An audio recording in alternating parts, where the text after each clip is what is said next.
All right, here we are yet again, you guys. Yeah, I know I'm excited about this. I am Ebony Nicole, the Vice President of the Rochester Black Authors Association, and I want to welcome you in to the room for another episode of the Black Authors Rock podcast, where Black author voices matter, either spoken or written, they matter. And today, before we even get into it, y'all already know my spill. Wait, because I'm about to miss a whole thing. Y'all already know. I don't know when you're going to view this video or where you're going to view it, but I want to make sure that you like it, you share, you engage with us, with the author, with myself. So comment everything. Make sure you tag people who need to see it. If there's something that sparks your interest, make sure you let us know.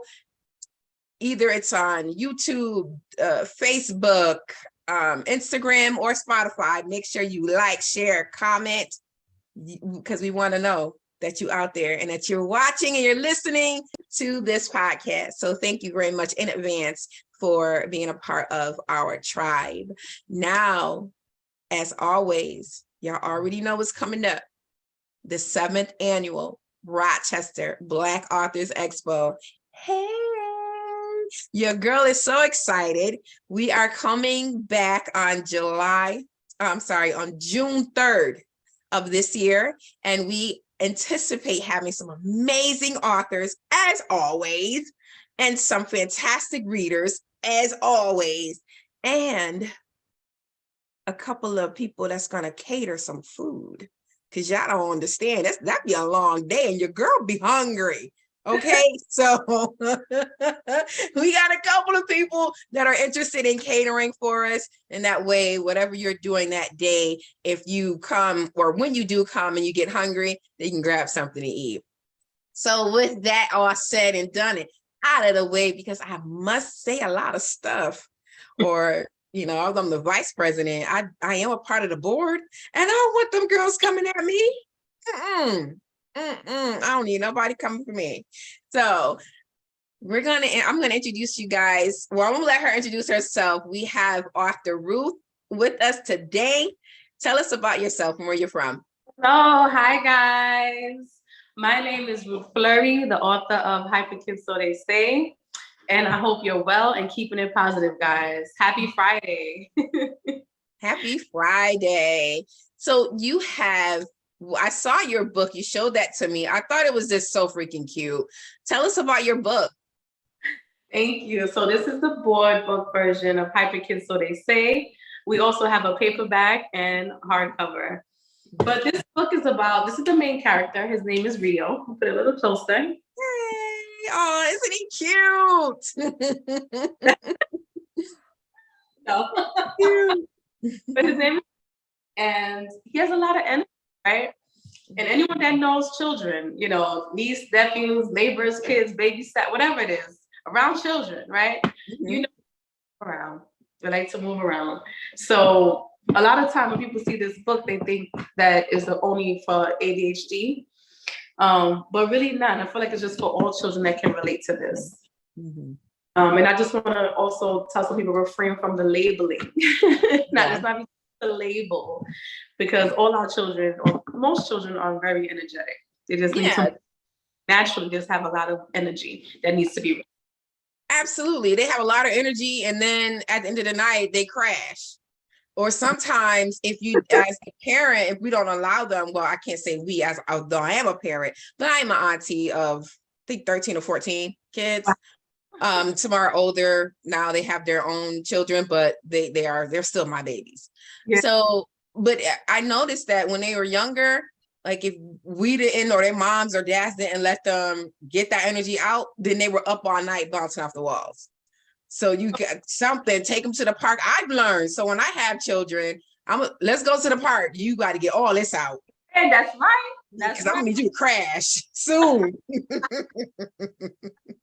Exactly. So how did you get started? Okay, so I am a former kindergarten teacher. That's one of that inspired me, aside from being a mom with one of my children, and I call them my energy ball, from doing this. But prior to the shutdown with the pandemic, I was working as a school counselor, part-time school. But with working remote and being part-time, it just became very hard juggling, children working. So I had to resign. And while I was home, after getting the children into their remote class, I was bored, and I had time. So and I wrote this story as a joke at first, just thinking about the stories, like what hyper kids go through. And my kids, I shared it with my kids and my husband, and they loved it. It was like, "Oh my God, Mom, you wrote this? Like you?" And I said, "Yeah." It was like, "Oh my God, I love it. You should publish it." Because I told them I was thinking about doing it. And family also and close friends read it and they enjoyed it. So I said, you know what? That means yes, go ahead, go for it, It was And a joke that turned into a book. Yeah. Yes. I've never heard that before. I think that is so uniquely, it's not weird in a bad way, but it's like weird. How I'm gonna make this joke. I'm gonna create this book as a joke. Oh, yeah. Then everybody's gonna like it and I'm gonna publish it. I just said, let me, Wow. And then kind of like to write. Younger, I used to write, especially like my personal things, and certain things I didn't want to share. I would just write and rip it up as a child. Yeah. Or like writing and coloring. So that was just one of the things, again, I don't know why it came to my mind, but it just came to my mind, and I wrote it, shared it with them, laughing, joking, and it came out to be here. So I'm gonna say this to anyone who has the idea, maybe you want to joke around like Arthur Ruth, joke around and write it and then share it with somebody and see what that joke turns into.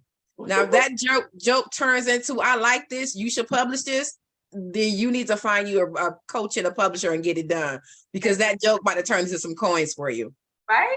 Amen. Hello, somebody. So Ruth, what was the inspiration for you? Because, you said everybody was like, they like it and things like that, but beyond being bored, what was the inspiration beyond being bored that you wanted to write the story? My oldest son, I'm his advocate. And that's not only him, I'm all the children that misunderstood children's advocate. Once they're in my corner, I come across them. But I thought about that because, like I said before, I'm a former kindergarten teacher. And after I had my daughter, I took some time off, but I went back part-time as a substitute. So I still worked with the children, and I still saw certain things that were happening with the children that were a little different or unique, right? Whether they had a lot of energy or not. But I always tried my best to get to them, connect with them, build a rapport with them, because that's the key. You want to build a relationship with children first in order to going on. You kind of froze. I don't know if that was me or you that froze, but go ahead. I'm sorry. Oh, okay. I think it might be my internet, because it said my internet is unstable. Come on, internet. That didn't work today. Come on. Yes. Friday. Go ahead. So and then also when I had my class, there was one boy, I called him my school son. Sometimes my colleagues just ask me, like, how do you deal with him? Like, he doesn't sit still in my class. Like, he's annoying, or whatever they used to say. So you just throw him away? But go ahead. I'm sorry. Like, maybe. Okay. So yeah, but I pretty much said, well, this is what I did. This is what I do, because I believe in accommodating people. I love others, so I'm in a field with the children. They're counting on us as the adults to support them. They don't know better. Let's teach them better. Now they know better to get to where they need to get to. So for example, for me, when I had him, when we had morning meeting, we go to the carpet. I knew going next to other kids might end up bumping another kid, might end up kicking or have some type of issue, then have to write a report. So I said, you know what, let me have him closer to me. And then I said, let's use our imagination. I said, you're going to sit in your bubble. Like, I made it sound really fun because I didn't want him to feel excluded. Yeah. You're going to sit in your bubble. This is your very, bubble. You're going to sit here. But I also didn't want the other kid. I was mindful. I didn't want the other kids to feel jealous. Like, why is he sitting closer to Miss? Yeah. So I said, we're gonna have, you're gonna stay here just in case, as you're learning how to control yourself, self-regulate your body and to avoid any incidents. So I connected. I didn't just say, sit here, you have to sit here or what, our reason spoke to him to make him understand why you're sitting here next to me. And there was no issues. He enjoyed sitting there. There were times he bumped his arm into the table or whatever it was, but at least no one was getting hurt. So I figured, okay, he's gonna be learning, he's right here next to me, but also I'm gonna accommodate his need. And I was with the parents as well. Like I kept in touch with the mom, whenever she would say certain thing, and I offered some strategies and just reassure her like we're working as a team, Yeah. Because again, I was thinking about my son. I was feel like you come on, you have to have a passion. You come in this field working with children. I also have a child. At the time I had 2 kids, but I was like, my child, I want someone to do a good deed for my child as well. Absolutely. Protect our boys, the boys. That's right, because they give up on our boy so easily. Like, why are you giving up on him like that? No, there is some additional attention that's needed. Give it to him. Don't just be like, oh, I'm not going to deal with that. No, what? He's a child. So now that's going to set him up for the rest of his life, people not wanting to deal with him. Exactly. A negative image of self, right? So yeah. Happen. So yeah. Okay, well, I appreciate. Well, I'll just tell you this. I'm not a mama, but I'm gonna tell you, I appreciate you recognizing that he needed the additional attention, that it wasn't overwhelming for you to give it, but yeah, at the same time, he got what he needed. Other students got what they needed, and you were able to have control over your class without an unruly child. Exactly. Yeah. For the most part, it worked out. I'm not saying he didn't have no instances outside the room, but overall, and he connected with me. Like he respected me and he listened. It's because he felt like genuinely I cared. It's love there, So, and kids are smart. They know. Do you teach other teachers these skills, or do you teach parents these skills so that when teachers and parents come together, they're not, whatever the parent enforces at home, you can reinforce at school, and whatever you enforce at school, the parents can reinforce at home, so that the child is not going from one extreme to the next, but it's level understanding. So do you teach parents and other teachers how to handle children with that need that additional attention? I have, I'm going to mention this now too. I also have an in-home daycare. So this year's gonna make 10 years in August. Okay, happy early anniversary.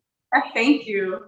So any parent that I have encountered their child came to my daycare, I've made sure I was intentional being involved in speaking with them, especially staff would mention concerns. I also train them on learning and tell them again, we have to, reminding them patience, this when I would also model for them. But again, going back to the parents, I take time out, whether they felt discouraged, they didn't know what to do. I always spoke like the positive words into them, just reminding them to stay focused because they need you. You're not in this alone. It takes a village. Yep. So, yes. Any parent I encounter, like I always have that conversation where I'm like, because it's not easy. And now I'm a mother of 5. 5 babies. Well, I'm gonna say this, and you could take it however.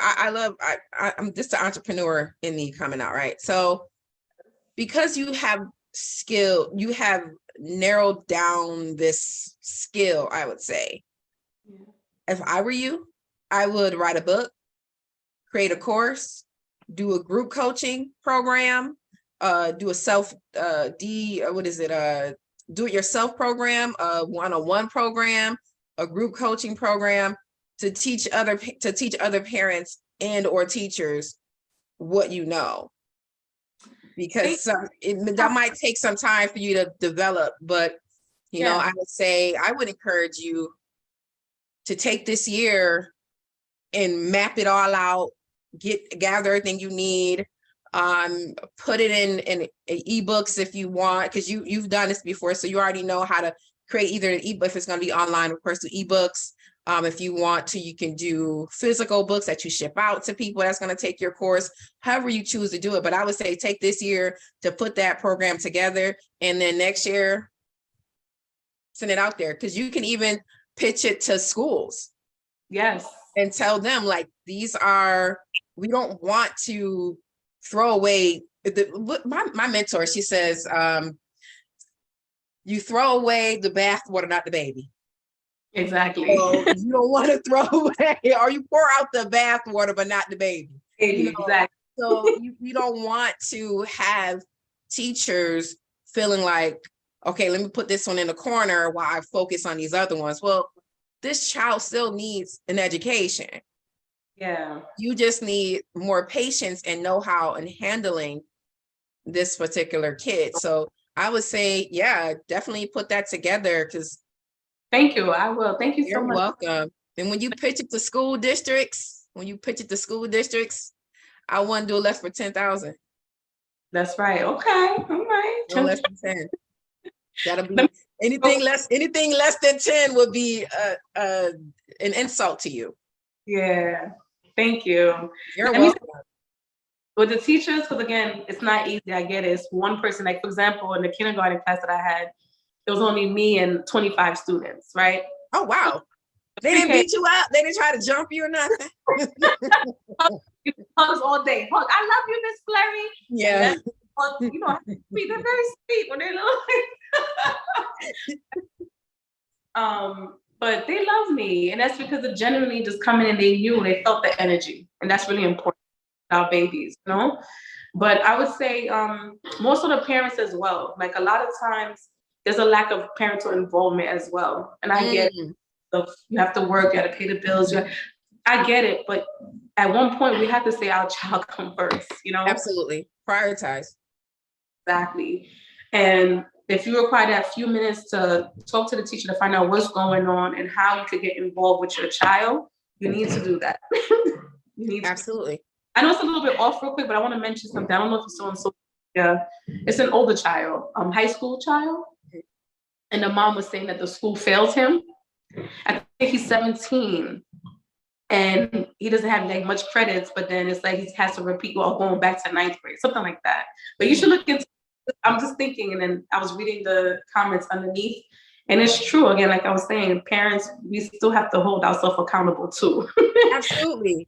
Our part as well to support our child, you know? Right. We can't just say it's all the teacher. It's teacher and parent, because the teacher, how long, I can't, girl, don't give me the line. How long kids be in school? Was like 6 hours? 8 to 2:30, or let's say 6 hours and 20 minutes. 6 hours and 20 6 minutes. hours. Come on. And they sleep, then they with the parents. It's equal amount of times that they're with teacher and the parent. So there should be a healthy relationship between the two, where, okay, this is what we encounter at home. This is what's being encountered at school. Let's form a plan to knock this thing out of this kid.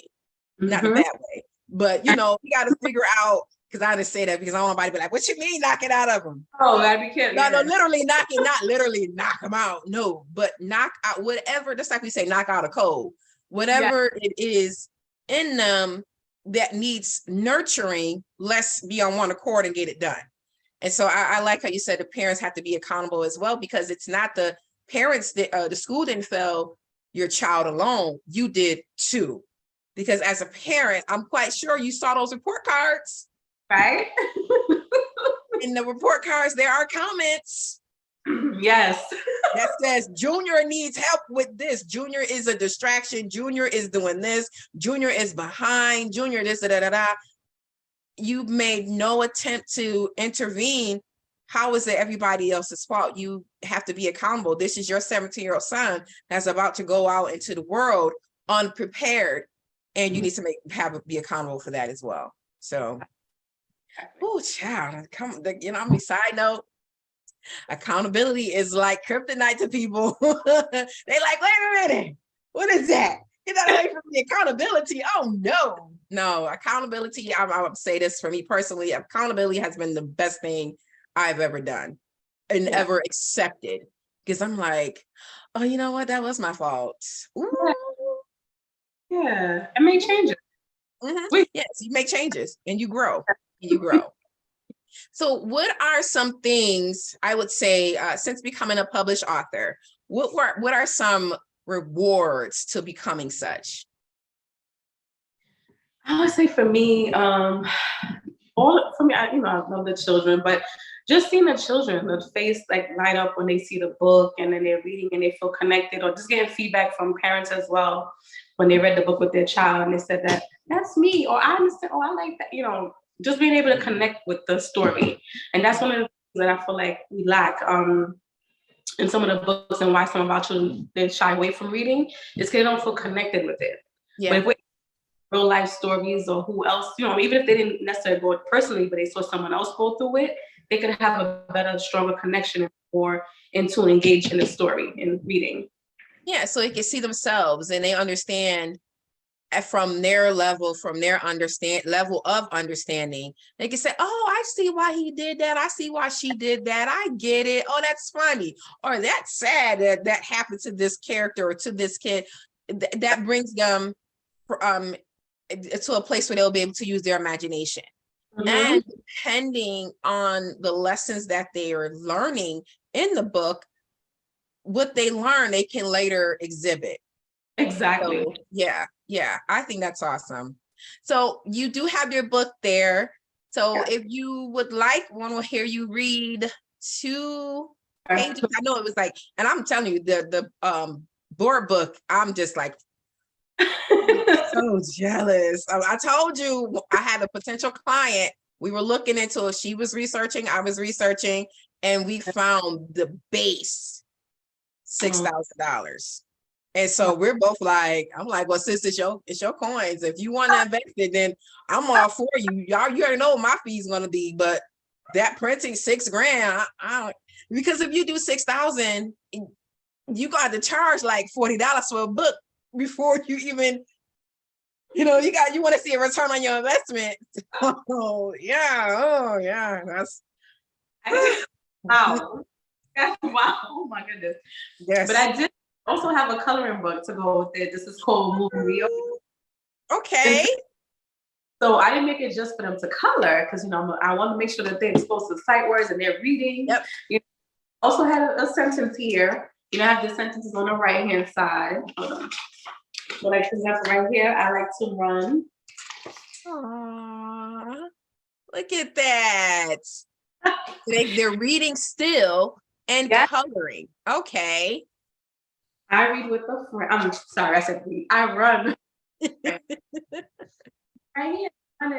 That's awesome. And I'm gonna tell you, I love that he's that the character is a Black or brown kid, because I've noticed through the last maybe 4 to 5 years in the publishing industry, a lot of Black and brown kids as main characters are coming out.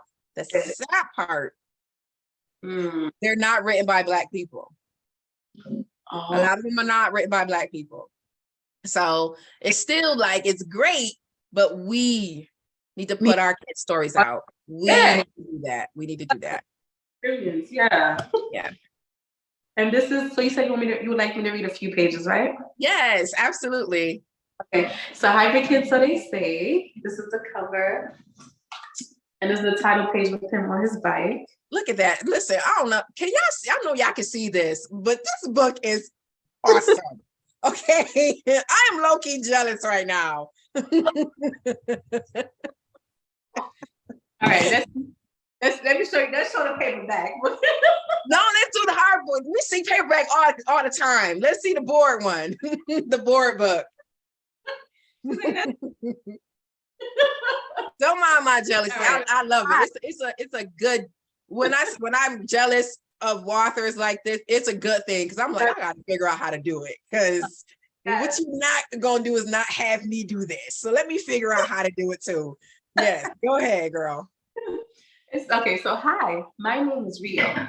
I live in Brooklyn, New York. I am 10 years old. Okay, Brooklyn, from the big A. I'm from Rochester. No, I'm from New York. From New York. People down in New York, y'all think Westchester is upstate. That's still downstate. That's still downstate. This is Western. Western is like up up like the Adirondacks, and then we're Western New York, or we're upstate New York. But go ahead, Brooke. Still New York. It is. We represent New York, yes. Go ahead. I love moving around to let the energy inside of me breathe. When I stay in one place without moving, I feel bored. Me too, Rio. So I first of all, the illustrations are amazing. I love how the colors are vibrant and they are so attractive. So whoever did your illustrations, kudos to them. Yes, I'm gonna see their information. I got a children's book. I have an illustrator. She's working on 2 books for me now, and I don't want to put too much on her for this third one, because this third one's gonna be pretty big. Somebody need that illustrator's information, if you would mind sharing it. Either we could do it live, it doesn't matter, because I don't hide any resources. Here's the person's name, you go get them. Exactly, Fatima Zishan, but I'll give you information about her after. Okay. And Fatima Zishan. That's her name, Fatima Zishan. Okay. And what I was gonna say is, I like how you said in the second page that you read, how he was, how when he has nothing to do, he gets bored, you feel bored. But you know what? That's gonna, I'm not gonna have you read the rest of it, but that is typically the point where kids, their hyper active self begins to go. So yeah, and look at those colors. That is awesome. That's beautiful. Great job. Come on here. And we chatted before we went live, and tell people what you are gearing up to do. Yes. I'm excited. Well, first, I'm excited this weekend because tomorrow's my birthday. Yes, it's your birthday. No, that's the wrong song. What is it? Oh, happy birthday to ya. Happy birthday to ya. Happy birthday. That is awesome. Happy birthday. Anybody in the chat, please wish her a happy birthday. Thank you. After that, leading into February, I will be launching my book coaching program on February 16th. Yay! Thanks to my coach and everyone else around me, go for it. So I'm happy, Listen, so it's so many people who want to do it, who want to write books, but don't know where to go, don't know how to start, they don't know how to end, they don't know what to put in it, they don't know how to structure pages. They want a kid's book, but then they don't know if it should be a kid's book, or they want to do their memoir, but then they don't want to really tell their story. It's a lot. There's so much. And I'm just excited that there are more coaches coming on the scene, because your girl can't do it all. And I'm so serious. I really can't. I would love to, but I know what my max capacity at a time is 12. Yeah. I can have 12 people on my roster at a time. Any more than that, I'm not going to do very well. And I want to give excellent service and produce quality work. So 12 is my max. And when I get to number 13, I'm like, hey, I can pick you up in like 2 months. But if you don't want to wait, I have a group of, and I'd love to, once you launch, make sure because we'll connect, I'll give you my information. Once you launch next month on the 16th, send me like your website and things like that. So what I do is I have a group of other publishers as well as writing coaches. And if I get a client that I can't take on, hey, anybody can take this. If someone comes to me, hey, this is what I'm looking for. Hey, anybody can take this. I have people come who were looking for ghostwriting. Now my ghostwriting is very lucrative. It's a really, really, really, really, really good program, and it's also, the benefits of financially is really great. But I couldn't take them. Yeah, I was already at my max, and I didn't want to bring him on, and one of my 12 suffer or he suffers. Then that's not a good look. So I ask that because I would love to add you to the group. So if anybody comes in, yes, send them. I don't mind sharing. Because there are billions, what is it like? How many people in this world? 7? I'm not gonna say Brooklyn way. See, it's the Brooklyn way. I'm gonna say that's the New York way. Yeah, I don't mind sharing. You go right ahead. You can have that because I can't do it. And so the other people in the group, they will send as well. So it's we are all technically competition. Yeah. But we want to see each other win. So it's like, win, like go ahead. I got enough on my plate. It's like going to a buffet. And I'm gonna say this because I'm hungry, but it's like it's like going to a buffet. You get your plate, I got mine. It's so many options. Exactly. Go get it. I'm not gonna be like, well, why are you eating that? I'm gonna be like, no, where'd you find those shrimp? Because I didn't see those, girl. Let me go get some. So it's so much. It's just so much. Now you're making me hungry out there. So you're making me hungry. Yeah, I'm hungry. I should have ate before. But that's where I'm at. But that's how it is. I definitely want to see other people win. So I certainly, whatever I can do, any advice you need, just hit me up. You're good. So I'm excited for you. So we got another publisher or writing coach rather hitting the scene on February 16th, you guys. So make sure when she gives her information later on, that you write it down so that on the 16th, you can remember, let me reach out to her or reach out to her sooner and she'll let you know, hey, I'm launching the 16th. Once I launch, I got you. Yes. Hey, you guys. So I'm excited for you. I'm excited for you. Remember what we said, what I recommended before. I'm not gonna say it here. I got that message. I'm glad because we're not playing small. Uh-huh. Okay. Let me put my grandma. We're not playing small. For real. We're not playing small. So what would be a piece of advice that you would give to someone who's like, want to do it, but I want to publish, but I want to write, but what would you say to them? I would say the similar word of encouragement that got me going is like, first off, people always want to talk. No matter what you do, you're not going to be able to satisfy everyone, and that's fine because you just have to find your audience, right? Someone out there or a group of people out there need to hear your story. Just yesterday, I was listening on a live to someone, and she was just pouring her heart out about some stories. And I asked her, I said, did you ever think about writing a book? And she said, yeah, I would love to write that and write about children's book. And I was like, oh, okay, good. Because I told her, I was like, go for it. Because again, someone out there needs to hear that story. It could change their life. It can make a big. So I would say for whoever's out there not sure and they feel stuck or they put it on hold, come on, this is the year, 2023. Get back in there, writing or start writing and write that book. Someone's waiting for it. Yes. Grab my glasses. Y'all heard what she said. Don't act like you didn't hear it. Don't be all surprised later on and be like, nobody told me I should get it done. You heard it here.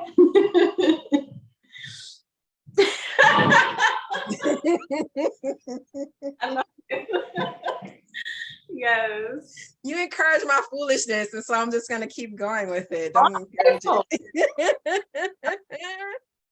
Like always laughing, joking, like he's just a happy person. So yeah.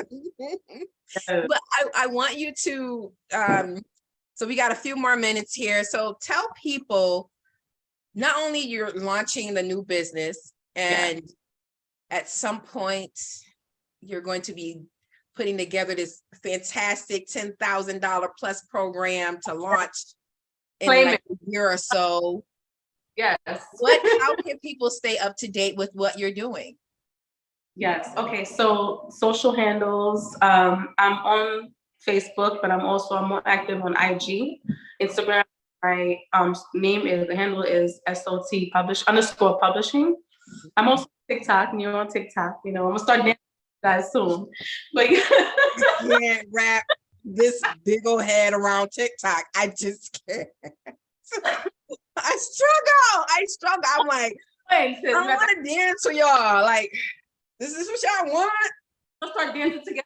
So I need to we can start dancing together. Yes. There we go. That's all I'm gonna give them. They're gonna be like, ma'am, Don't be doing all this. You're gonna be like, ma'am, that's like 80s. What are you doing? Bring the 80s back, throw back.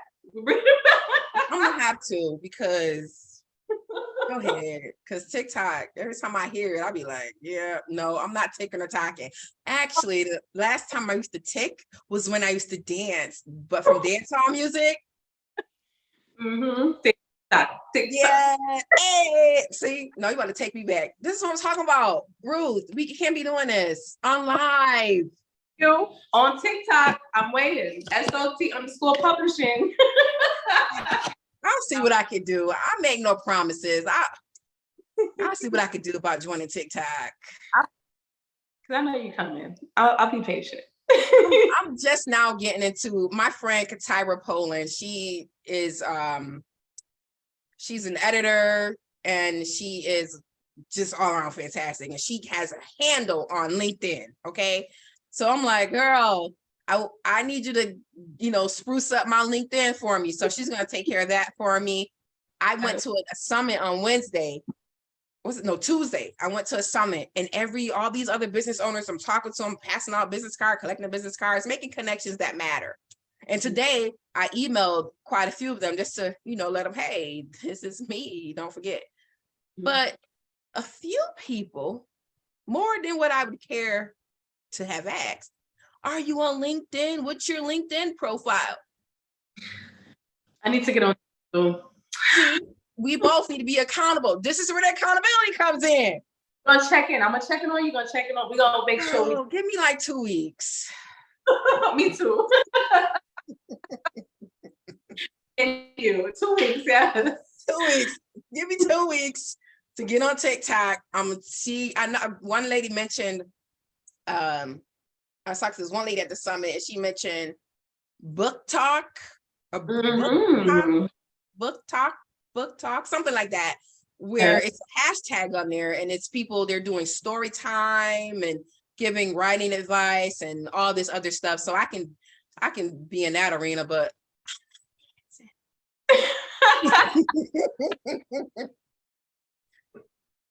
book talk time. We'll get the beat. Don't encourage that. No, don't encourage that. Yeah. So you work on your LinkedIn, and I work on my TikTok. Here we go.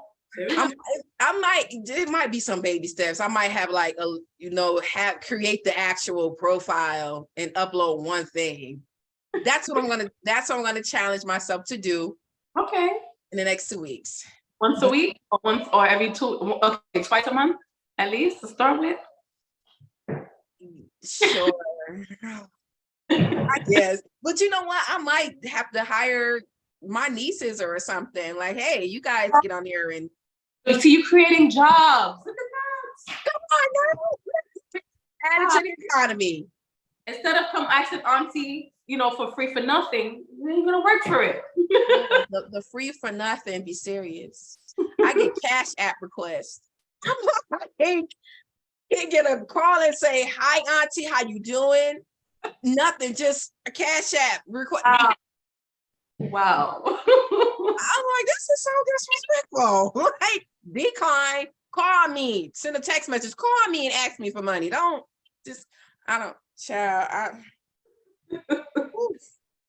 those I can beat up, because those I'm related to them. I can not for real. I don't want nobody to be like, oh, Abigail up here beating up her nephew and nieces. No. I just walk away and be like, you got that.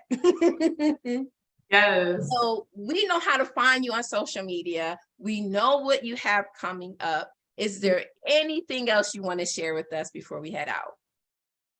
Soon. Well, I'm working on my book, and it'll be geared to moms as well, but it'll be for cesarean moms. I mean, open for everyone, but I'm just thinking about I wish I had that support.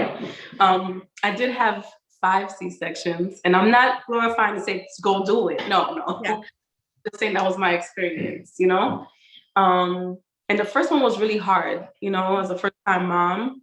Lack of support, this loss, I felt like I was gonna die, and just hearing other people can relate to it.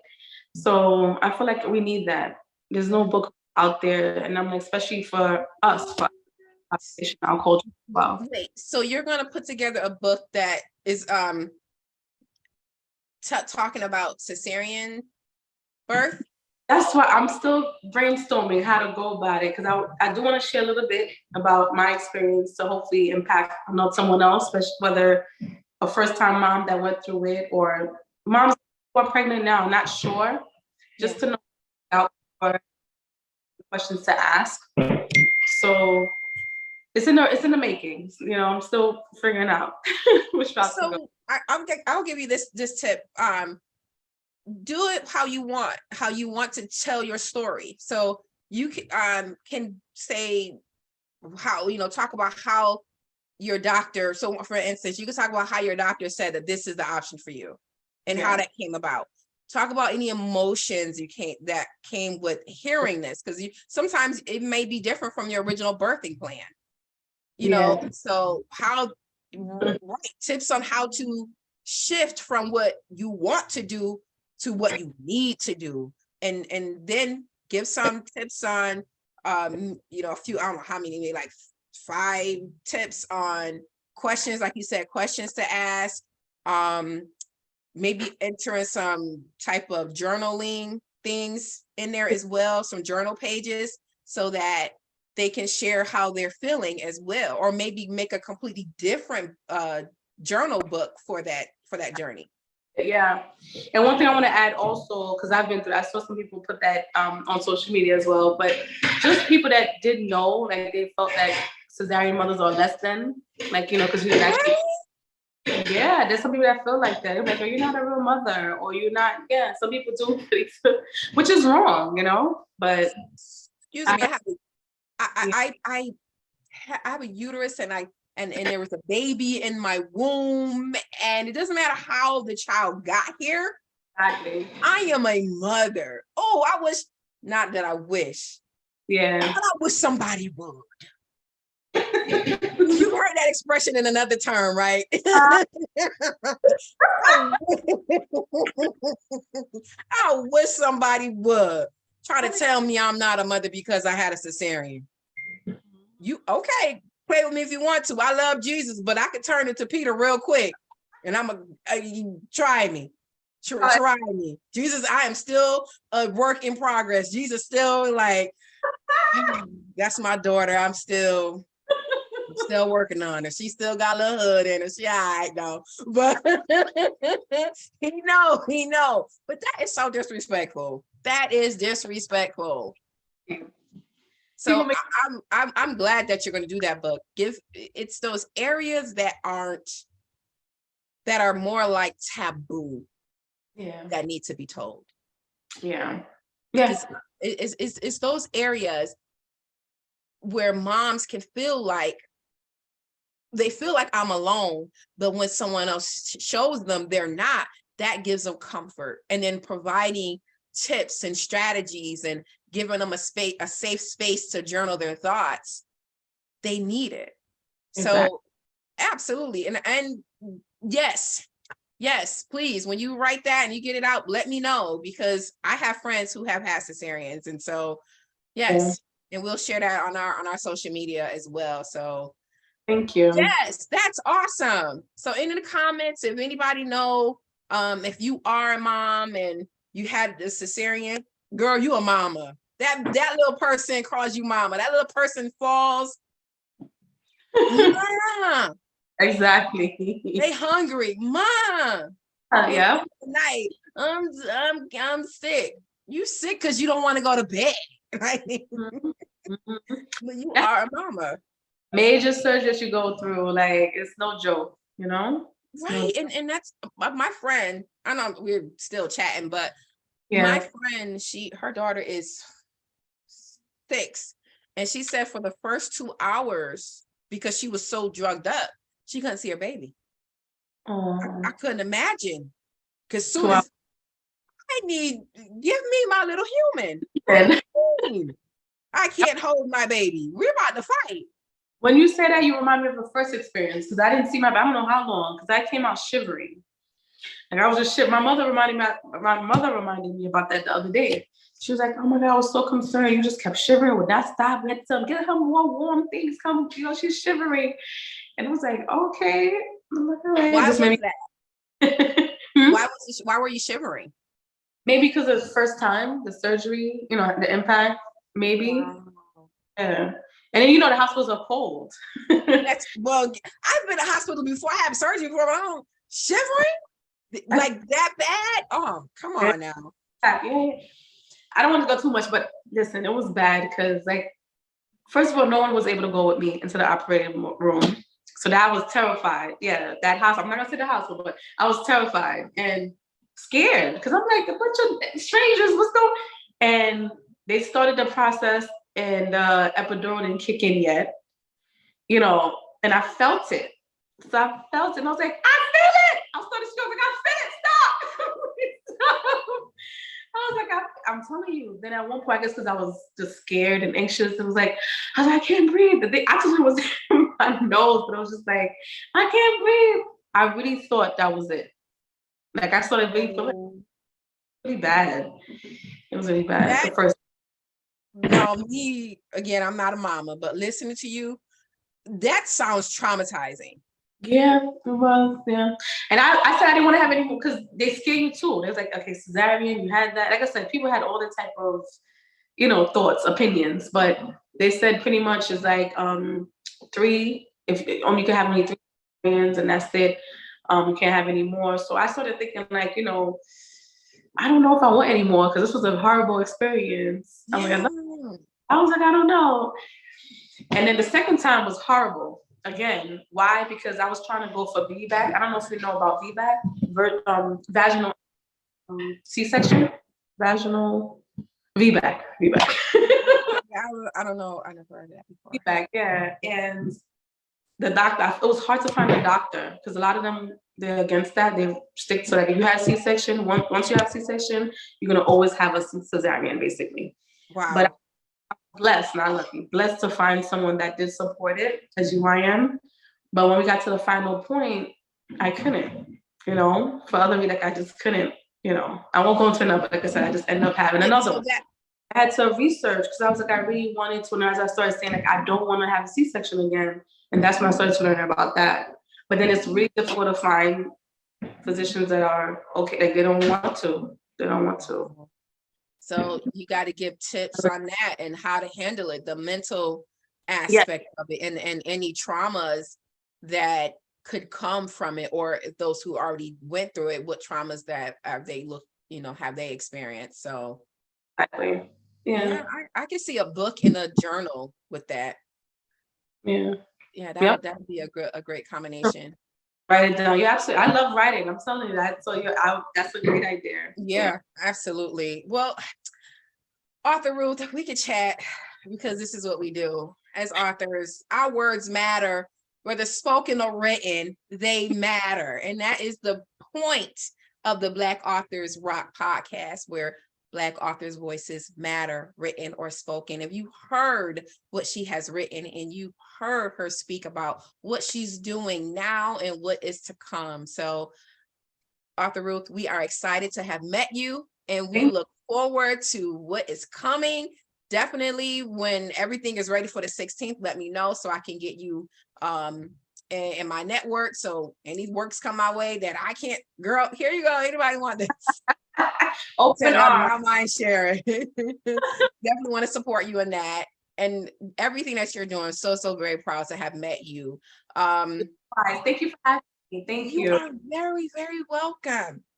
So if you are an author, a publisher, a writing coach, an editor, an illustrator, a book reviewer, if you do voiceovers for books, anything to do with the book industry, I want to talk to you. So head on over to rocbaa.org to register to chat with your girl for free. We do ask for a small donation of $10, but you don't have to. Okay, we are 501c3. We do accept donations, but it's not required. It's appreciated, but not required. Okay, so go ahead, Let me know who you are. If you got a book, share that. If you are a book reviewer, share what the current book you are reviewing or your most recent one that you've already done, so we can talk with you. If you do voiceovers, you like, come on now, for real. You do voiceovers and you read books or like Audible books and stuff like that. Come on, you can get new clients. Don't sleep on yourself. You need to be on this podcast, okay? So make sure you do that. And for anyone else that is watching, if you are an aspiring author, I want to talk with you as well. I want to help you get those gears rolling and inspire you to get your book done. So you guys, wherever you are on social media, you can find us, except for TikTok. Except for TikTok. We are on Instagram. You can find us at ROC_BAA. You can find us on Facebook at ROC2 RO. No, what is it? Oh my goodness. What is our Facebook page? The Rochester Black Authors Association. That clearly went in and out and then did not stay. Okay. We're also on Spotify under the Rochester Black Authors Association, as well as on YouTube, the Rochester Black Authors Association. You can find us. All right. Thank you all for joining us this evening, and we look forward to the next author here in the Rochester Black Authors Association, Black Authors Rock Podcast. Nice.